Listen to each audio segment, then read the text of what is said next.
condition into next week, and we'll talk about that coming up here in just a little bit. All right, last time we give this a shot. If this doesn't work, then Facebook can pretty much just wait for itself, but for some reason we might be online here. It's kind of hard to say, so let me give this one more test. It really does a lot better when things actually work the way that they're supposed to. So for now, I think we're doing okay. Let me just double check audio. We are not still online. At some point in time, hopefully for Facebook, we will be decently. Okay, there we go. Audio is in fact working on Facebook. Such a surprise. Okay, we are live and direct from downtown Chattanooga. Again, welcome to everybody who's just tuning in on Facebook. I've been talking about radar over on Twitch for a little bit, but this is our video weather blog from downtown. If you're just watching us on Twitch for the first time, again, I'm sure that there are a decent amount of other blogs you could take a look at, or vlogs, I guess I should say. This is our little bit of weather from southeast Tennessee, northwest Georgia, northeast Alabama, and into and around western North Carolina. That's the area we cover. Got some showers out there for tonight, and we'll talk more about the forecast for the area coming up here in just a little bit. Almanac page for the day, we did manage to hit 47 for a high. That's a good 8 degrees below normal for this time of the year. 41 the low. Normally we should be at 39, and over a quarter of an inch of rainfall, which for the month itself, not bad. We just started the new month, so this is brand new information for the month. We are still behind by about a third of an inch, so right about where we should be for the end of the last part of the month and into the rest of everything. Tomorrow, if you've got outdoor plans, we should be okay. We're going to have cloudy skies. We're going to have winds not quite as breezy as they could be, and we're also going to be seeing, again, some patchy dense fog, mainly in the mid to late morning hours, so please keep that in mind if you are traveling. But for the most part, outdoor activities tomorrow and Sunday look to be okay for right now. It could be, again, a little foggy in the morning, so if you're going to be going out and battling the groundhog for some territory on the golf green, again, patchy fog, mostly cloudy otherwise, and some very mild temperatures right about where they should be for this time of the year, so not looking too bad across much of the area. One of our brand new webcams from the National Park Service looking over Washington, D.C. from the National Mall. These webcams available at nps.gov if you'd like to check in and see what's going on across the country on various webcams that we have out and about, paid for by your tax dollars and my tax dollars. I'm not too sure. I thought I had it in here someplace. Taking a look way out west, and it looks like I might have deleted it already. Well, from the Smoky Mountains, earlier on from the Purchase Knob area was rather foggy, but as of right now, night has fallen in the Great Smokies, so we're not seeing much of anything left over here that we can see, but probably some foggy conditions. There we go. It's probably dark here as well. From Yellowstone National Park, Old Faithful, some good snow coming down, and temperatures were very cold back in the lower 20s out toward Yellowstone from earlier on.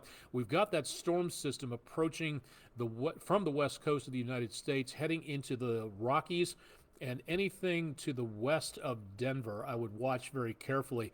It's going to be out here that we see the worst snowfall, and we're talking 5 to 6 feet of snow by the time the weekend is over with. So for right now, most of what we're looking at for right now is going to be some very heavy weather out here. In the Intermountain West, from the Four Corners up to the Cascades, there's going to be the best possibility of seeing some very windy conditions, 50, 60, 75 mile per hour wind gusts in parts of the Intermountain West. Lots of snow higher up, lots of rain farther down below.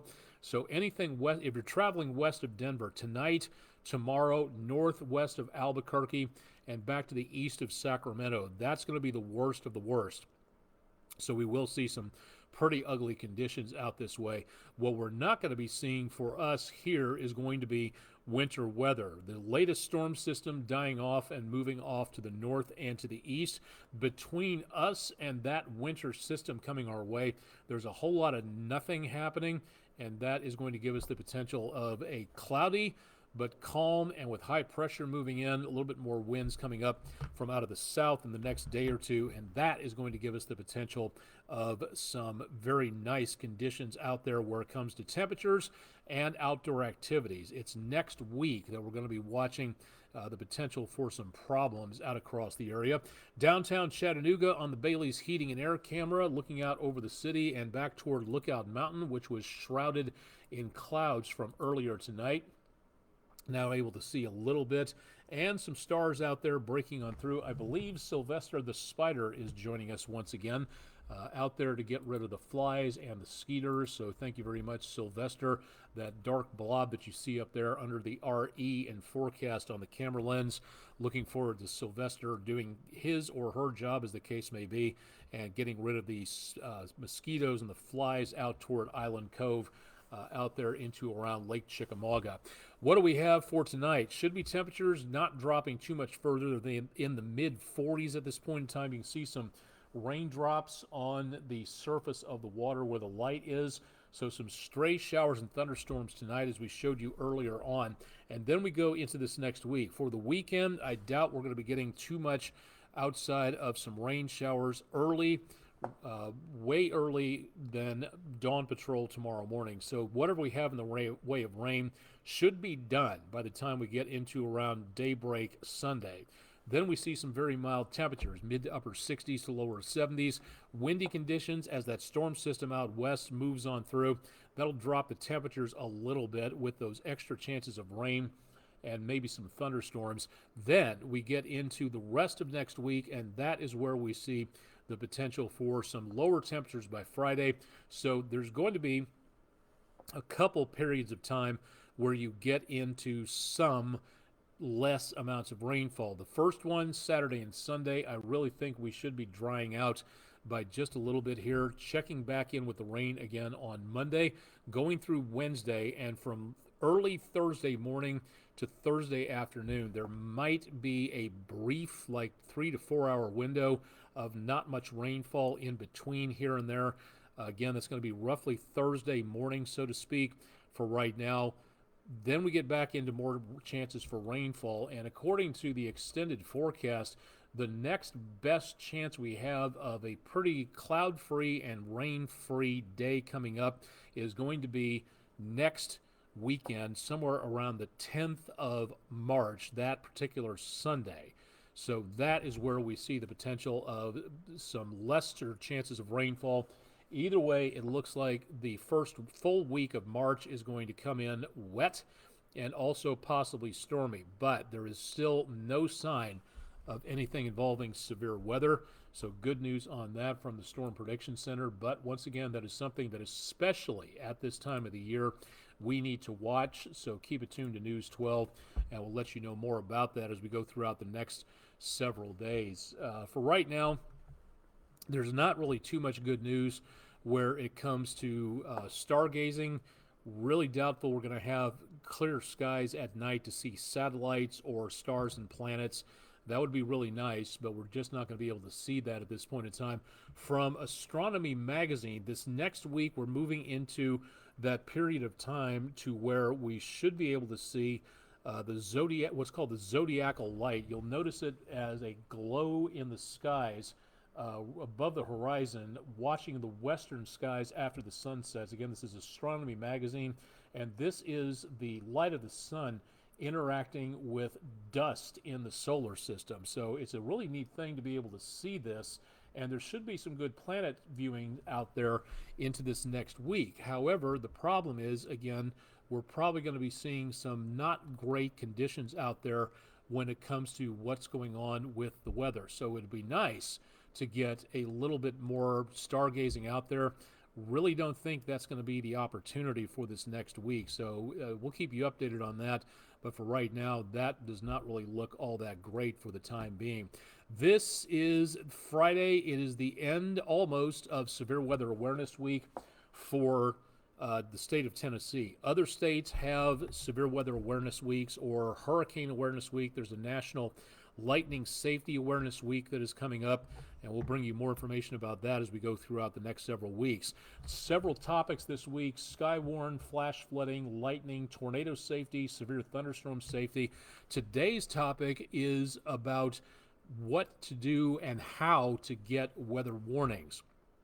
This is very, very important to make certain. Way back when I was a kid growing up in northeast Kansas, excuse me, you had a lot of folks that I knew that would say, oh, I don't have to worry about that. The tornado sirens will wake me up at night. Well, in this area, we don't have tornado sirens. We have the warning sirens in case of, God forbid, an accident or some sort of problem at the nuclear plant up the river from Chattanooga, and everybody needs to get away from here as soon as possible. We do not have those tornado sirens activated for tornado activity. Again, it's a totally different reason for sending those siren signals to go off at that time. The important thing is you need to be able to have multiple ways to get your warnings. And taking a look at this, again, this is something that it will come in very handy at some point to where you have numerous ways of getting warnings. Radio, TV, like here at News 12, this is the place for severe weather information. You have different weather apps you can go to. You can go to mobile.weather.gov. They are text and email messaging services. There are wireless emergency alerts that you can get on your phone, your tablet, your computer to let you know more about what is going on. You also have probably not quite as reliable social media. And if you have somebody in your circle of friends and family that monitors severe weather and is able to let you know what's going on as soon as it happens, that's great. But not probably the best idea to depend on human contacts for severe weather, which means the best you can probably do is to make certain, again, to get multiple warnings elsewhere.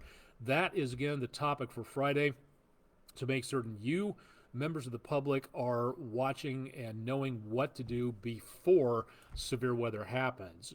Waiting until severe weather happens or a disaster of any type, that right there, winging it is, as it said, is not a plan. Having a plan ahead of time and getting ready to go for severe weather, that's the way you want to do things. Now, if you'd like to see all of the topics for severe weather, there is a way to get that done. And the National Weather Service in Nashville is responsible for putting together this page of topics that I just referred to. And the last day coming up will be Saturday. Now, it's an interesting topic, and it's a topic that needs to be discussed. Underserved and vulnerable communities and hazardous weather. That right there is a good thing to take a look at. Unfortunately, when you go and click on this link, it goes to the website about being prepared in general, and there's tons of information about different types of severe weather and preparedness and things like that that you can get ready to go to for information. There's nothing on here really that leads me to say that there is something specific the National Weather Service has to say about underserved communities, and I've taken a look at all of these things to show that there's not much on here. Now, again, there are places you can go to for information regarding if you don't have a severe weather radio. I believe there are grants. There are local governments that give out severe weather radios that can help you stay informed. So that could be something to take a look at. But again, the topic for Saturday is underserved and vulnerable communities and hazardous weather. It's nice to know that everybody, no matter your social status or amount of money you have in the bank, have the ability to be informed when it comes to severe weather. So that is the topic coming up for Saturday, if you'd like to see a little bit more about what's going on there. So stay tuned for more with News 12, and we'll keep you advised on that and a whole bunch of other neat stuff as well. Okay, that should do it, I think, for the heavy stuff, for the weather situation and the forecast. Excuse me, I want to show you this, our weather window of the day, brought to you by Langley Roofing. Thanking two people on this, Dylan Hopper, the photographer on this, and his dad, John Hopper, for sending this in. A picture of wildfires along the Ocoee River in parts of the News 12 viewing area. Fields of fire, a very beautiful view there, a lot of that smoke hanging around the hills and valleys. back around the Ocoee. That's our Langley Roofing weather window picture of the day. And as Dylan and John did, if you have pictures, please let us know. Send them in to us at pictures@wdef.com, or you can drop them to the comments section of our X, Instagram, or Facebook page. Would love to see what you're seeing out there so we can show everybody else what we're looking at out across the area. And some gorgeous pictures this week. You can see more of those on our website for more details on there.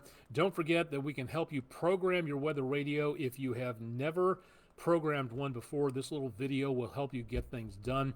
Go to wdef.com/weather for more information. Coming up in just about 2 weeks, 3 weeks as a matter of fact, Thursday, March 21st, 6 in the evening, Central Daylight Time in Marion County, Tennessee, Jasper, Tennessee to be specific. The Lawson Building, if you live in and around Marion County, this is where you want to go to make certain that you are ready to go and are trained as a Skywarn spotter. This is a great opportunity to learn more about severe weather, so please consider taking the course. Register for a seat. Again, it's free, but please let the National Weather Service know you're going to be coming by stopping by weather.gov/MRX. Now, covering the rest of our viewing area, this is from the National Weather Service in Peachtree City, Georgia, so a different notifier here. They did not ask on their website that people log on and reserve a seat. However, if you would like to ask questions about whether you should, there is a phone number and a contact detailed information on the Skywarn section of the Peachtree City National Weather Service. They cover North Georgia, based around Atlanta.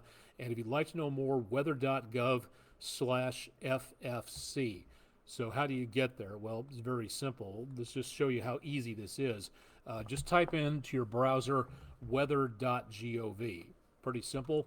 And then it'll bring up a map of the continental United States. All the counties in the United States are covered under one National Weather Service office. Some of them having a huge amount of counties to cover, like National Weather Service Dodge City, Kansas. Some, like National Weather Service Huntsville, don't have quite as many, but no less important to get the word out there. So you take your cursor, move it over that area of northern Georgia, and then click on that area, and then that'll bring up National Weather Service Peachtree City, Georgia. You then can go up here to the headlines near the top banner and click on 2024 Skywarn Spotter Class, North Central Georgia, and it'll give you all the information, including more details about who to contact. The one in Gordon County coming up the same day we talked about, March 21st, is going to be at 9:30 in the morning. It's going to be for about 2 hours, and that's how long these classes last, give or take about an hour and a half to 2 hours. So if you'd like to know more about the meeting coming up on Thursday, March 21st, 9:30 to 11:30 a.m., that's Eastern Time, Gordon County Fire Department headquarters. That's on Public Safety Drive Southeast in Calhoun, Georgia, in the News 12 viewing area. You can contact Wendy Sailors. There's a phone number available there for you to take a look at. But for right now, according to the website, you do not have to call ahead and register for this course. But still a great opportunity to learn more about what severe weather is and how you can become a Skywarn spotter to let the National Weather Service know more about what is going on, ground truth as they call it, so you can monitor underneath the radar beam and see what's coming down to the ground, and that'll keep people a little bit more knowledgeable as to what may be happening. So please consider becoming a Skywarn spotter. More details on all of this is available at my social media sites, also available at wdef.com/weather. And of course, we'll have more details on our website, tons more information coming up, especially into next week as we go toward the main part of tornado season. We're basically right in the thick of it right now. From February into March, we'll knock off the chances of tornadoes going into April, but we still have a ways to go when it comes to anything involving getting out of severe weather season. So now is the time to get ready for that. And as of right now, as of today, 3 months, not long to go until Atlantic hurricane season begins. So we're coming up on that time of the year to where we could see some more problems out that direction. So please keep up to date on everything going on with News 12, and we'll let you know more about what's happening so that we can keep you advised. and keep you safe as well. So please consider doing that, becoming a Skywarn spotter. That'll help everybody there. Think that'll do it for tonight. Thanks to everybody for watching and for stopping by and keeping an eye on things. We'll have more details on your forecast this weekend. Saturday and Sunday at 11 o'clock, tune in for meteorologist Todd Heislip's forecast.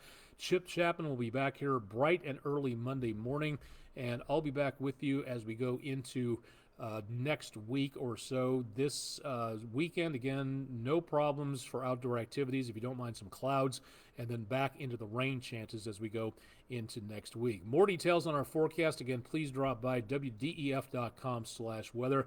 Live and direct from downtown Chattanooga, Tennessee. I'm Chief Meteorologist Austen Onek. Thank you very much for joining us for News 12's exclusive video weather blog, Weather Overtime. Here's hoping you have a happy and safe weekend. Remember, let's be careful out there, and I'll see you back here again coming up Monday evening. Thanks for joining us for Friday's edition and the first day of March edition of Weather Overtime.